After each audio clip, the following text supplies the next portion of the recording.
This past weekend, I participated in the 52nd Ludum Dare game jam. I did music and sound effects, and these are their stories.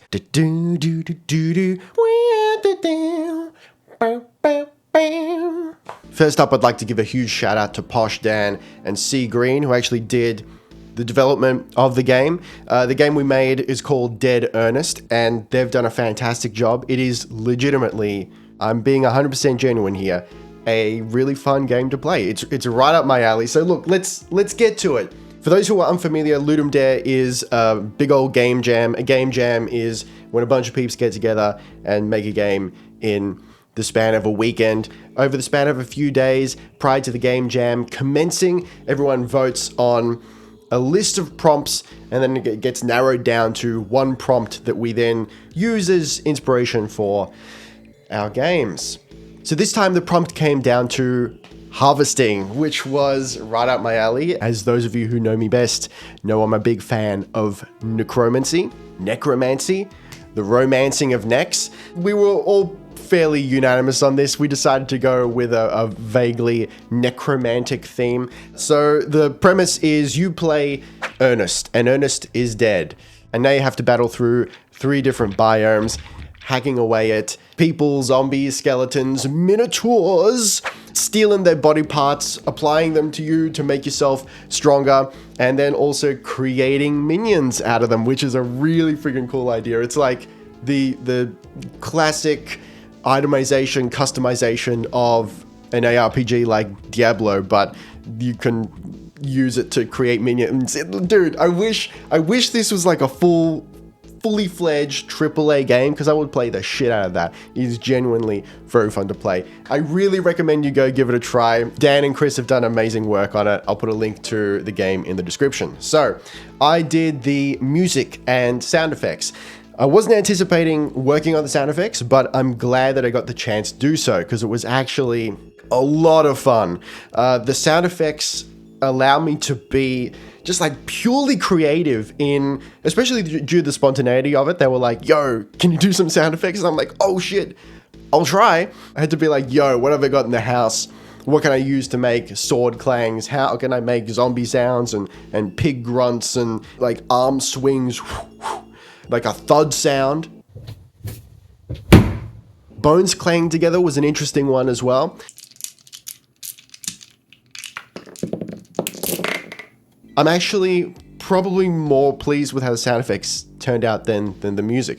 But look, let's talk about the music, because that's where I live.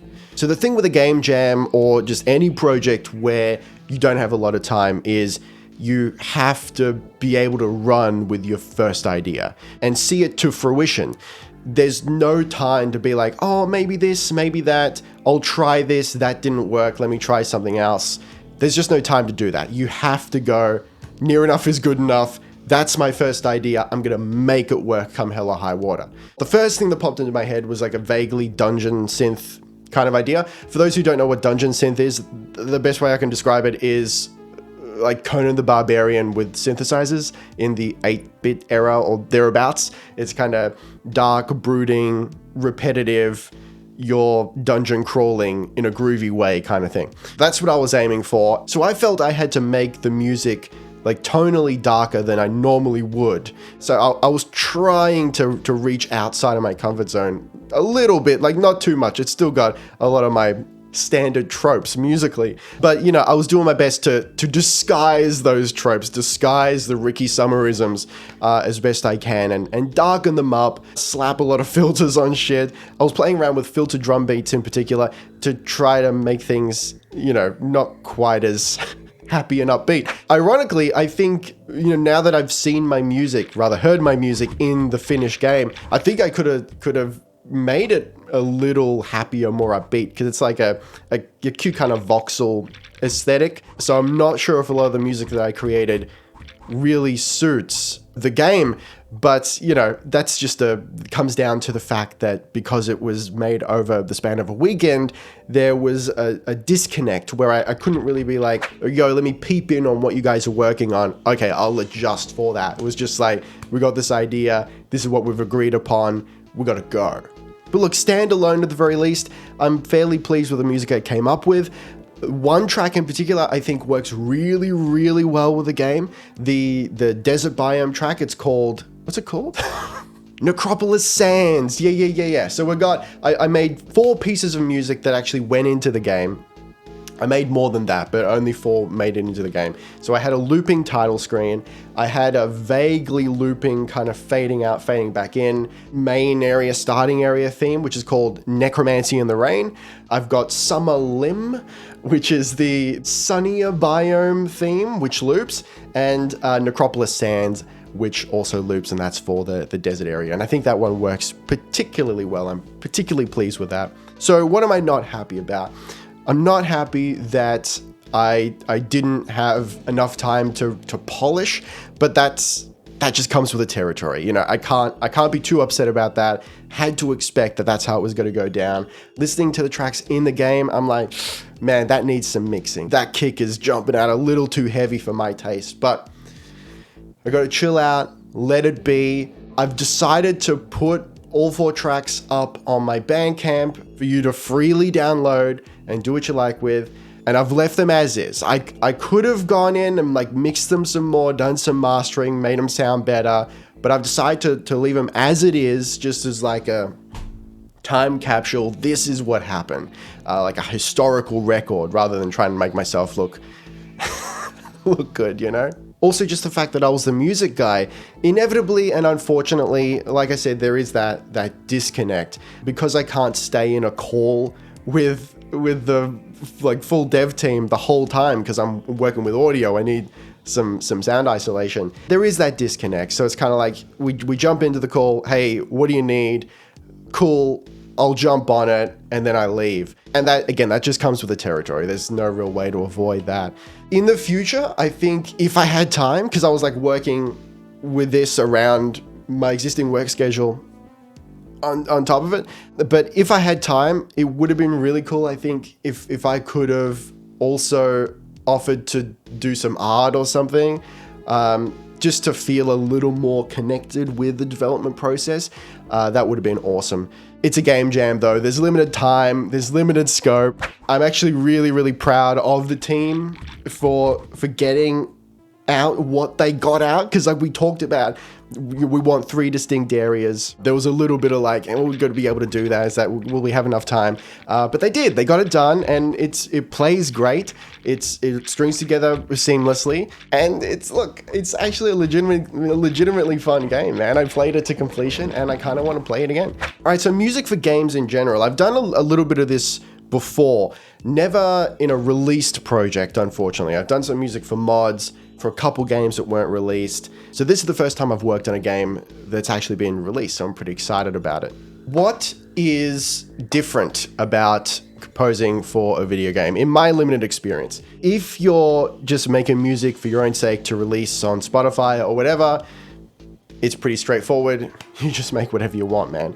If you're doing it for film, for the moving image, you got to play to the beats, right? So typically you'll have, even if it's just a mock-up of what you're writing to, a video clip or something, the biggest challenge is matching up your important beats, matching up the tempo with what's going on screen. When it comes to composing for a video game, you've got a whole different set of challenges though. So firstly, this situation is quite unique in that we don't have any time to prepare. As soon as the game jam starts, we gotta go.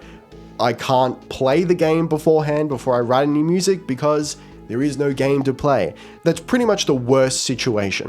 When you've actually got a game, or at least part of a game to play beforehand, you've at least got an idea of what the setting, the aesthetic, the vibe of the game is going to be, so that can influence your writing. Beyond that, you've got to write in loops, which can be really tricky, and in my experience, there's no real trick to it. You have to be creative with it. If you've written something that has a lot of reverb, it can then be a nightmare to sync it up and make it loop, because the reverb tails will just like cut off and makes the loop really obvious. So you got to think of creative ways to get around that, whether that's fading out and fading back in, having a dramatic stop. So maybe you'll end up putting the loop in the middle of the track, but structuring it in a way that it doesn't sound like that's what you've done. So then you have to set up the beginning of the track in a way that makes it sound like that's actually the beginning. There's a lot to play around with. You have to be very creative and think ahead how that loop is going to function.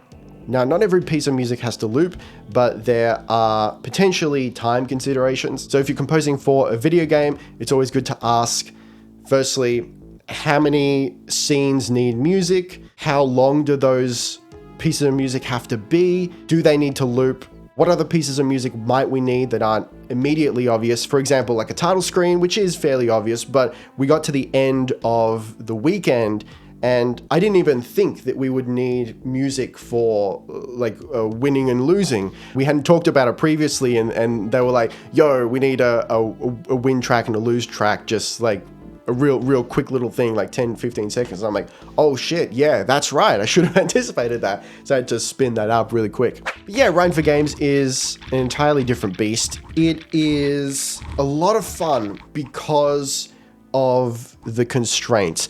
For me personally, I think I enjoy it a little more than writing for video, because video is very constricting. I feel like there's more math involved than anything else. With video games, at least in my experience so far, you can be more creative with it, but you also have to plan ahead and think about how is it actually going to be implemented in the game. What would I do differently in the future? I would really love to teach myself how to actually put the music in the game on a technical level, just so that I can understand what goes into it, what's possible, so that I can make more informed decisions in the creative stage. For example, are you actually able to set up a fade in and fade out within the game engine? If I could learn whether that's possible, how easy it is, how to do it, then that's going to make some of my composing a lot easier. There you go. Link in the description. Go play Dead Earnest. And if you have any questions about composing for games, video, I've also been commissioned to write meditation music, theme songs, the odd track for YouTubers here and there. So feel free to ask me any questions you like. I will do my best to answer as many as possible. All right, guys, have a good one.